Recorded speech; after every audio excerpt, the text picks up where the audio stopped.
Hello student, मैं आ चुकी सैनी आप सभी का मेरे YouTube channel ANS group of education में स्वागत करती हूँ। आज का हमारा टॉपिक है लवक, जिसके बारे में हम विस्तार से आज जानेंगे।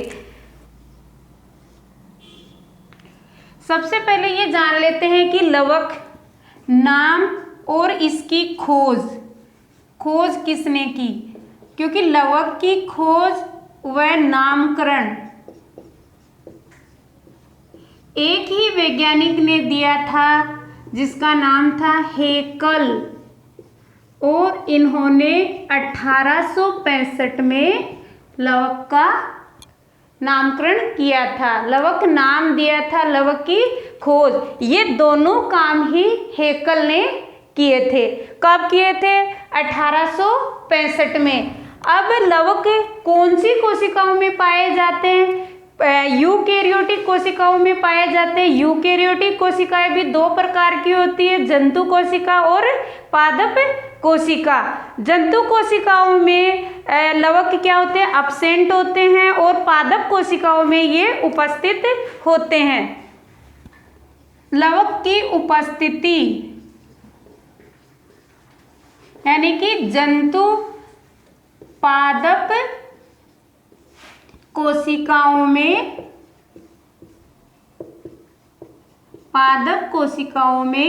उपस्थित यानी कि प्रेजेंट, पादप कोशिकाओं में ये प्रेजेंट होते हैं।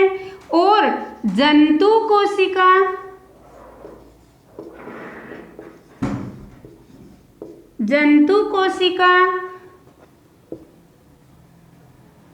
जंतु कोशिका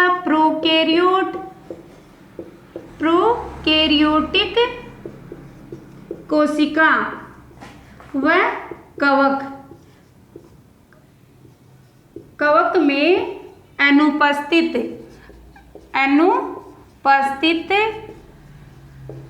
या एब्सेंट होते हैं। शैवालों में ये प्रेजेंट होते हैं, बट नील हरित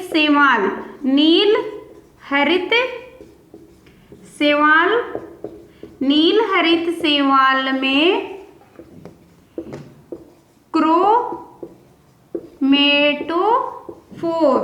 क्रोमेटोफोर नामक रचना पाई जाती है। लवकों में पिगमेंट्स या वर्णक पाए जाते हैं, जिनके आधार पे इनको अलग अलग भागों में डिवाइड किया गया है। लवकों में पिगमेंट या वर्णक की उपस्थिति के कारण लवकों को 3 भागों में विभाजित किया गया है। सबसे फर्स्ट होता है अवर्णी लवक, सेकंड पार्ट है इसका वर्णी लवक, और थर्ड है इसका हरित लवक, जिनको एक एक करके हम यहाँ समझते हैं।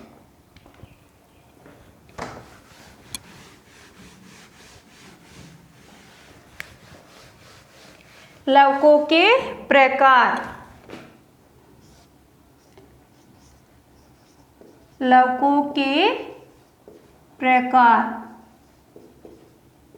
सबसे फर्स्ट है इसका अवर्णी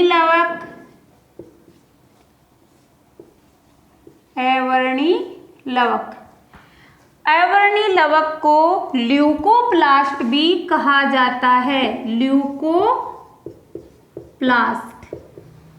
ये नाम किसने दिया? सिम्पर नामक वैज्ञानिक ने 1865 में दिया। जो अवर्णी लवक होते हैं उनको ल्यूकोप्लास्ट नाम सिम्पर ने 1865 में दिया था। इसके अवर्णी लवक के कैरेक्टर क्या क्या होते हैं? ये रंगहीन होते हैं, इनका कोई कलर नहीं होता है, और भूमिगत भाग में प्रेजेंट होते हैं, भूमिगत भाग में उपस्थित होते हैं। ये लैमेली में पाए जाते हैं।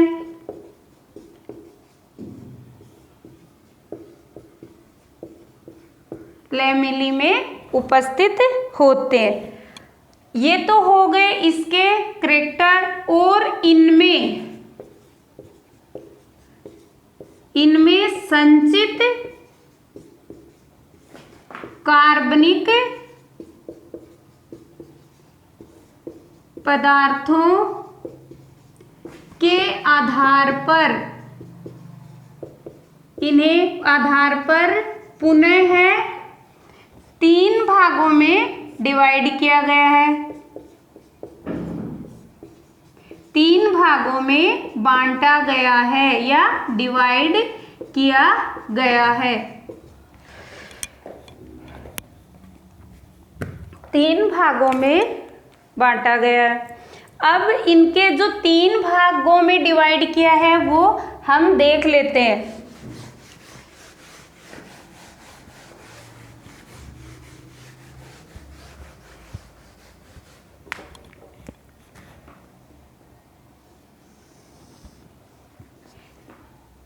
Amyloplast, amyloplast. सेकंड हो गया इसका इलियोप्लास्ट,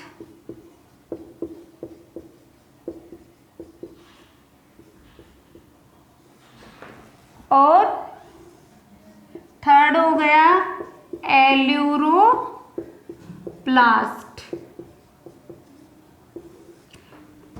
अवर्णी लवकों को उनमें पाए जाने वाले कार्बनिक पदार्थों के आधार पे कितने भागों में? 3 भागों में बांटा गया है।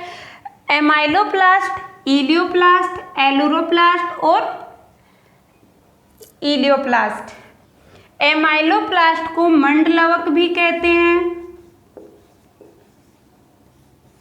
इनमें जो संचित भोजन है, संचित भोजन,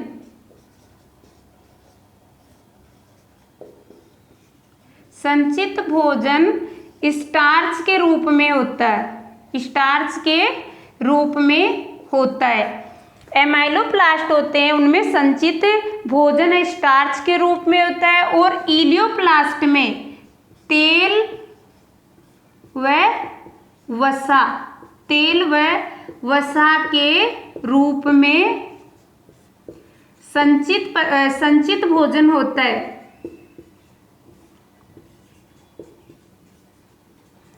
अब तेल और वसा किससे प्राप्त की जाती है? जैसे सरसों व मूंगफली, मूंगफली के बीजों में, ये सरसों मूंगफली के बीजों के बीज पत्रों में इलियोप्लास्ट उपस्थित रहते हैं। जितने भी पादप है जो जिनसे हमको तेल वसा प्राप्त होती है, उन पादपों के बीजों के बीज पत्र में इलियोप्लास्ट अवर्णी लवक उपस्थित होते हैं। एल्यूरोप्लास्ट को प्रोटीनोप्लास्ट भी कहते हैं, प्रोटीनोप्लास्ट भी कहते हैं, क्योंकि इनमें संचित भोजन प्रोटीन कणों के रूप में होता है, कणों के रूप में होता है। और सभी दालें इसमें क्या आ जाएंगी? सभी दालों के बीज पत्र में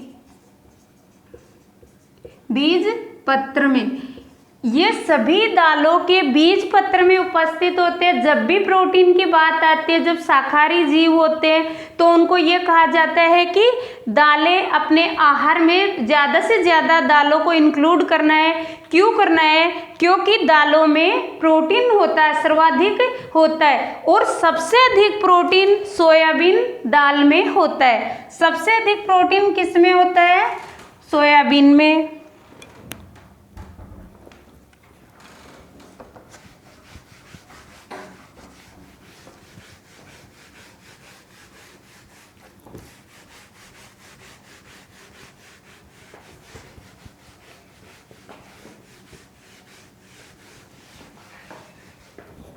सबसे अधिक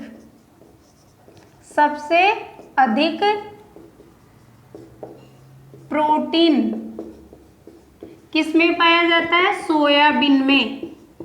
सोयाबीन। जब किसी पादप को लगातार अंधेरे में रखा जाता है तो उसमें एटियोप्लास्ट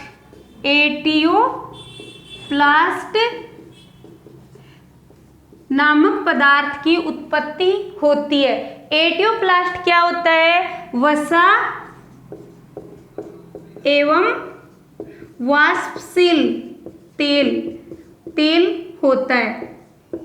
इसका निर्माण कब होता है? जब किसी भी प्लांट को, किसी भी पौधे को लगातार कहाँ रखते हैं? अंधेरे में रखा जाता है, तो उसमें एटियोप्लास्ट नामक रचना की उत्पत्ति होती है। और वो क्या होते हैं? एटियोप्लास्ट क्या होते हैं? वसा एवं वाष्पशील तेल होते हैं। अब लवक का दूसरा प्रकार है वर्णी लवक।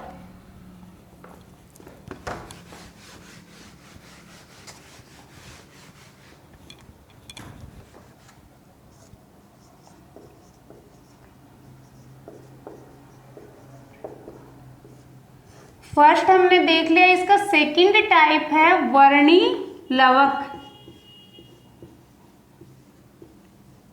अब इसमें क्या क्या कैरेक्टर होते हैं? सबसे पहले है ये रंगीन होते हैं, और सेकंड है ये लैमेली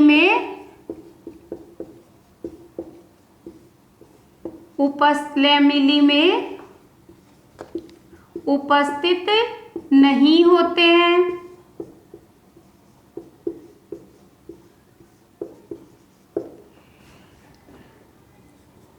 ये लाल, नारंगी व पीले रंग के होते हैं, पीले रंग के होते हैं।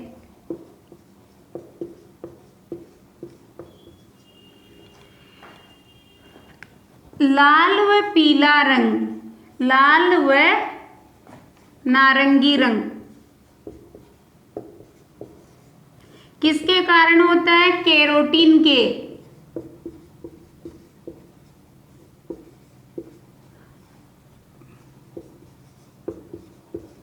और पीला रंग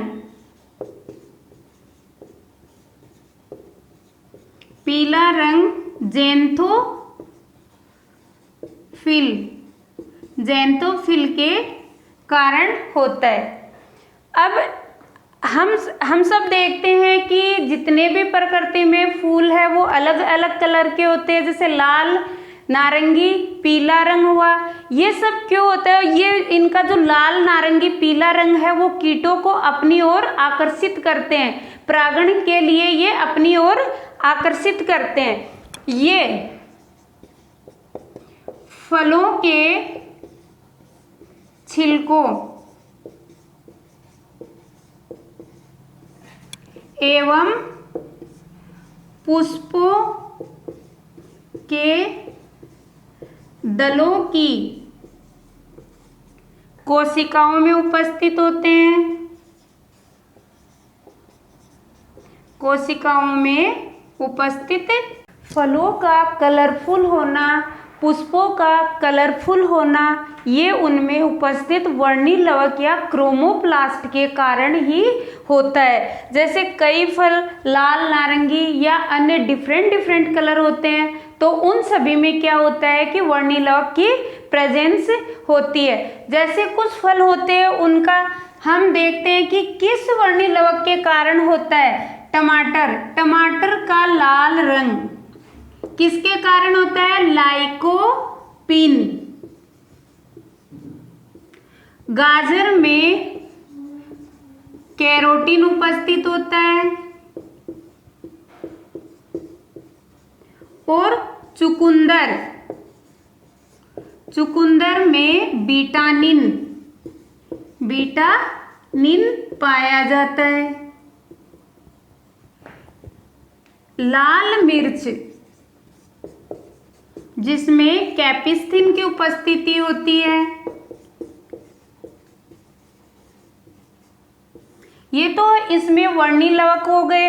देखो लाल मिर्च और टमाटर स्टार्टिंग में हरे रंग के होते हैं, तो उनमें कैप्सिसिन या लाइकोपीन नहीं पाया जाता है, क्योंकि लाल हरी मिर्च और हरे टमाटर में क्लोरोप्लास्ट पाया जाता है, और जब लाल मिर्च एवं टमाटर जब मैच्योर होते हैं तो वो क्लोरोप्लास्ट है क्रोमोप्लास्ट में कन्वर्ट हो जाता है। ये तो है वर्णी लवक है। अब नेक्स्ट है इसका लवक का थर्ड टाइप है हरित लवक।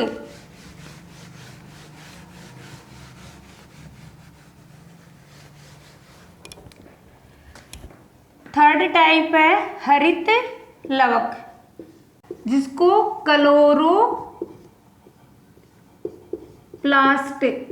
क्लोरोप्लास्ट भी कहते हैं, जिसको क्लोरोप्लास्ट भी कहते हैं। हरित लवक क्लोरोप्लास्ट की खोज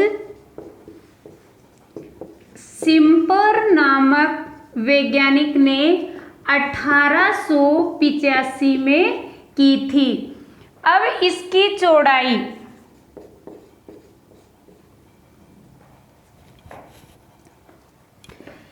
इसकी चौड़ाई 2 से 4 माइक्रोमीटर होती है, लंबाई 5 से 10 माइक्रोमीटर होती है और मोटाई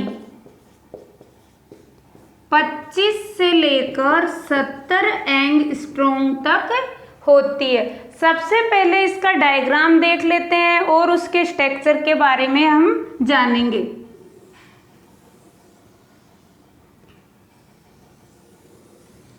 ये दोहरी झिल्ली युक्त कोशिकांग है, सबसे बड़ा कोशिकांग है और पादप कोशिकाओं में पाया जाता है। जंतु कोशिकाओं में प्रोकैरियोट्स में ये अब्सेंट होता है। ये हरे रंग का होता है। हरित लवक में जो सिक्के नुमा संरचना दिखाई दे रही है वो क्या होती है? थाइलेकोइड्स।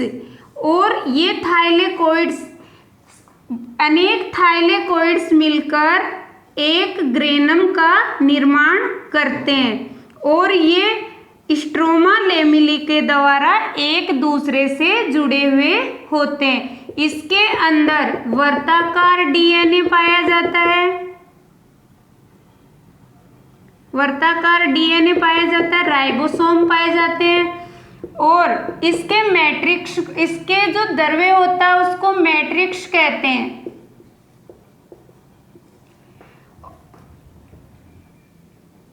एक सिक्के नुमा संरचना थाइलेकोइड,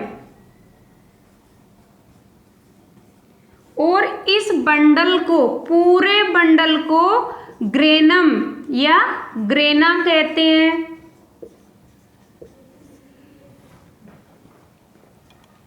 ग्रेना के जो थाइलेकोइड्स होता है उसकी भीतरी संरचना पर या झिल्ली पर कणनुमा संरचना होती है जिसको क्वांटासोम कहते हैं।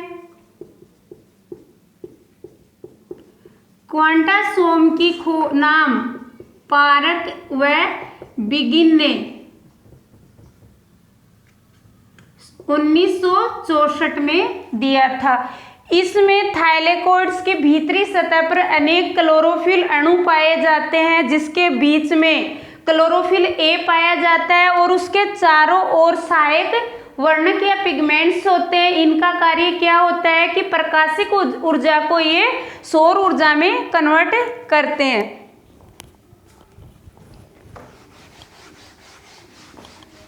हरित लवक की संरचना,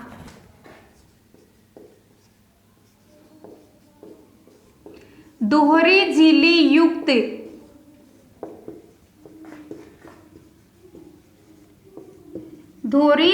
युक्त कोशिकांग।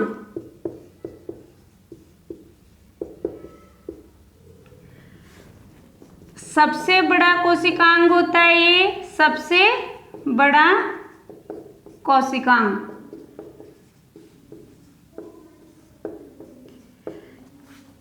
सौर ऊर्जा को रासायनिक ऊर्जा में, सौर ऊर्जा को रासायनिक ऊर्जा में कन्वर्ट करता है। ये पत्तियों में पाया जाने वाला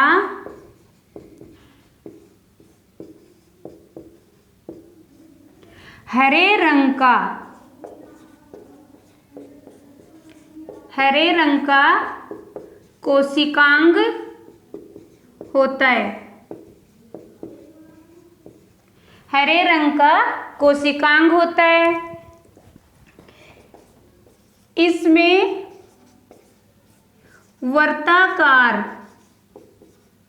डीएनए पाया जाता है और एक वर्ताकार डीएनए माइटोकॉन्ड्रिया में पाया जाता है। ये दो ही ऐसे कोशिकांग है जो प्रोकैरियोटिक सेल्स के अंतर्गत, यूकैरियोटिक सेल्स के अंतर्गत आते हैं, जिनमें वर्ताकार डीएनए पाया जाता है। जबकि वर्ताकार डीएनए किसका करैक्टर होता है? प्रोकैरियोटिक सेल्स का होता है। इनमें वर्ताकार डीएनए पाया जाता है।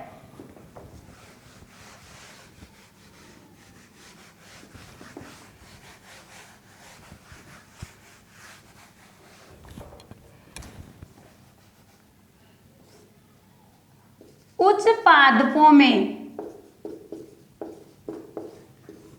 इनकी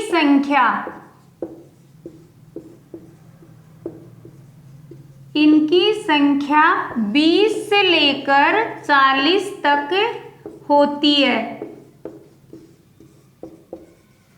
बट शैवाल कोशिका में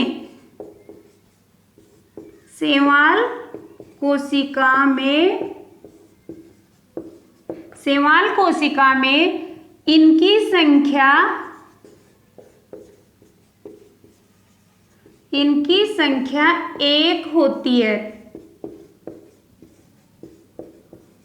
इनकी संख्या 1 होती है।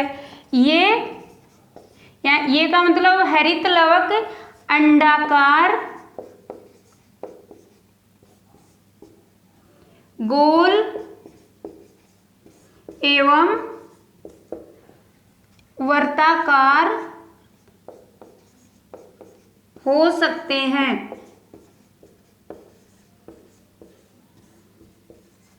बट शैवालों में इनकी आकृति अलग अलग होती है। जैसे शैवाल की आकृति होती है वैसे ही इनकी भी अलग अलग हो सकते हैं। जैसे कि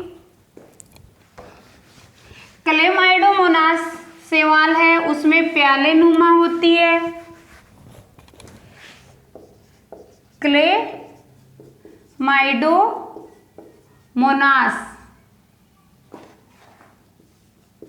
क्लेमाइडोमोनास में इसकी आकृति प्याले नुमा होती है। प्याले नुमा हरित लवक पाया जाता है।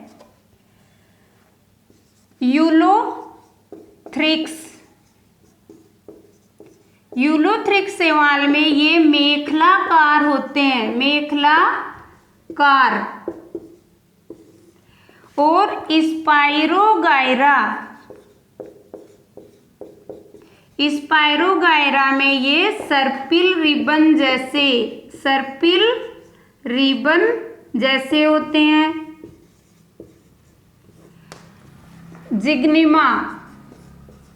जिग्निमा शैवाल में ये ताराकार होते हैं। ये तो हो गए जैसे शैवाल होते हैं वैसे ही आकृति के उनमें क्लोरोफिल यानी कि हरित लवक पाया जाता है।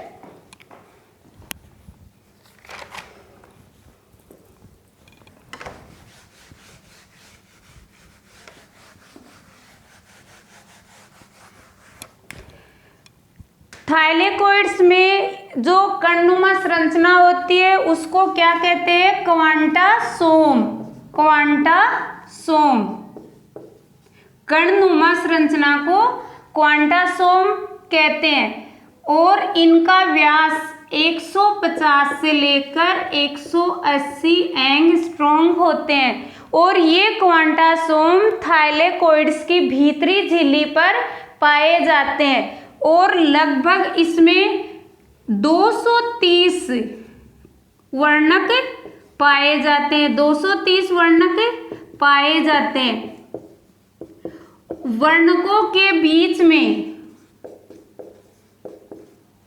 वर्णकों के बीच में क्लोरोफिल ए वर्णक पाया जाता है।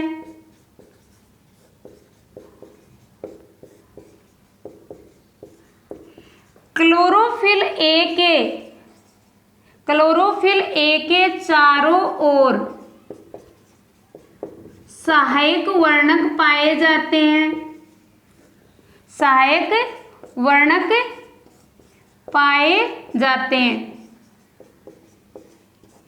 सहायक वर्णक का कार्य क्या होता है कि ये प्रकाशिक ऊर्जा का अवशोषण कर प्रकाशिक ऊर्जा का अवशोषण कर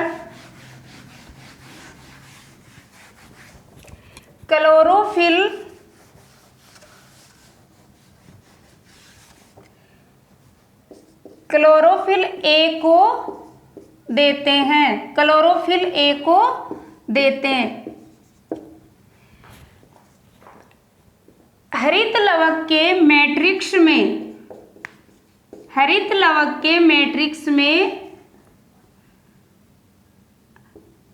डार्क रिएक्शन होती है और ग्रेना में प्रकाशिक अभिक्रिया होती है। प्रकाशिक अभिक्रिया यानी कि लाइट रिएक्शन होती है।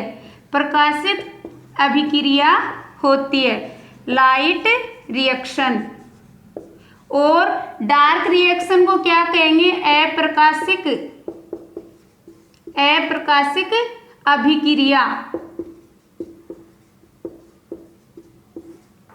अप्रकाशिक अभिक्रिया ये सबसे इम्पोर्टेंट होता है कि इसमें ये कई बार पूछा जाता है कि हरित लवक में जो लाइट रिएक्शन होती है वो कौन से पार्ट में होती है? ग्रेना भाग में होती है। और डार्क रिएक्शन कौन से में होती है?